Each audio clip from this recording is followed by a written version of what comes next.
Oh, boom! I told you! Oh, that's gone miles. Down the ground, inside out. Have a piece of that. Magnificent shot over. Lovely shot. Good use of the feet. Another square drive and another 50. Another brilliant 50 from him. Another boundary, and he's well on the way out. Well played, sir. Oh, what a shot. What a beautiful shot. That was pitched up.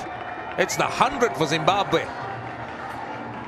I grew up in Highfields, the high density area, also known as Mushamkuru. I come from a family of 9, 8 boys, 1 girl. I'm third from the back, so third youngest. The last 3 boys in the family are all international cricketers. So just like any normal high density area, we didn't really have other sports like rugby or cricket. We mainly had soccer. And we used to be ridiculed a little bit because the part where we came from was the quieter part of the high density area, so it was sort of the slightly less populated area. I went to school at Mbizi Primary School, which is basically a stone throw away from where our house is. That's where I got introduced to the game of cricket. It happened in a PE lesson. It was part of a Zimbabwe Cricket Development Program where they sent coaches out into the high density areas, Highfields included.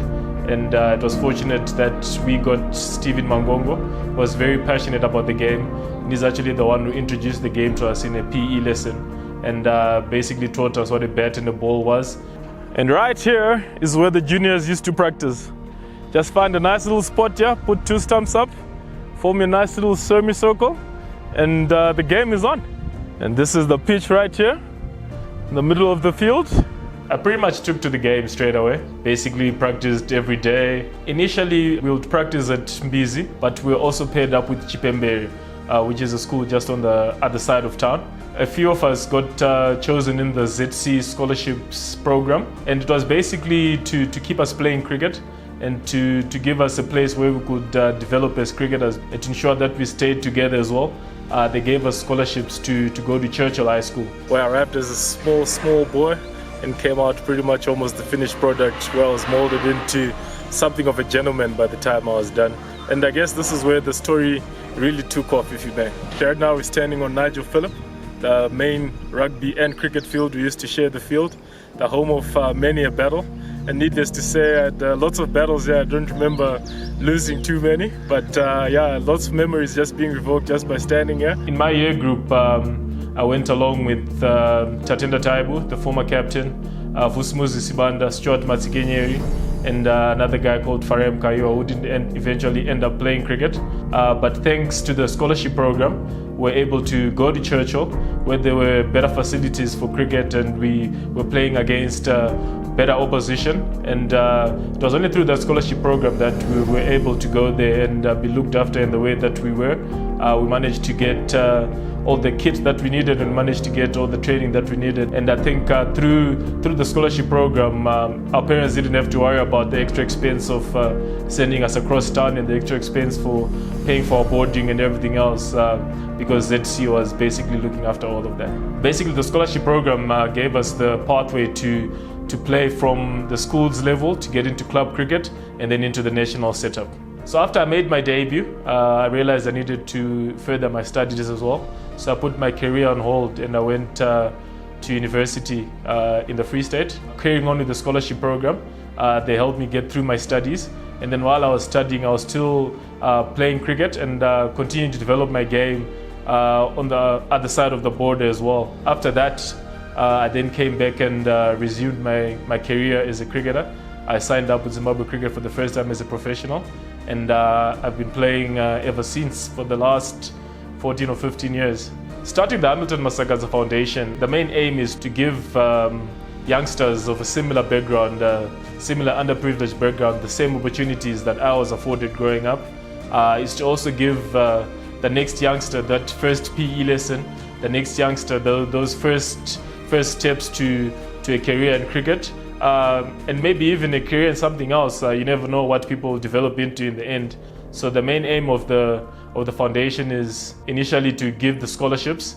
Also, secondly, to to help develop the facilities of where we grew up, BC and Chipembere to start with, and then obviously going into the other high density areas as well as we grow. And thirdly, also to just provide equipment, because cricket is a very expensive sport and it's not as easy to get things like that, especially where we come from.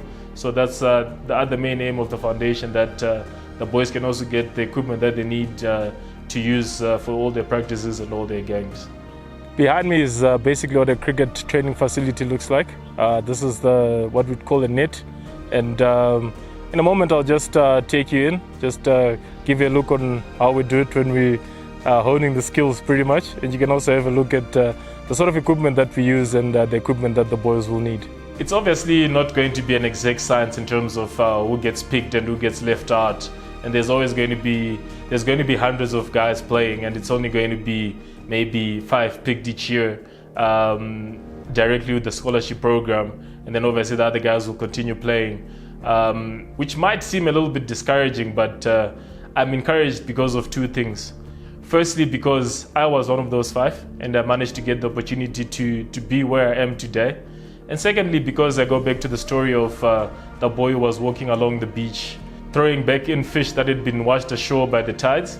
There were hundreds of fish and he was throwing them in one back at a time.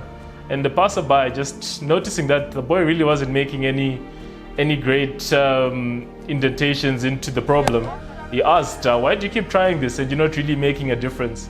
And the young boy just simply said, for that one fish that I've thrown back in, I've made a difference for that one. Given the background of where we came from and the pathway that we got into playing cricket and to representing our country for so long, we ask you to partner with the Hamilton Masakadza Foundation in helping us make a difference for these young boys that are in the high density areas. We're asking you to partner with us in helping us give them that same opportunity that we got, just to basically be the best that they can be and to be that one fish that's thrown back into the ocean.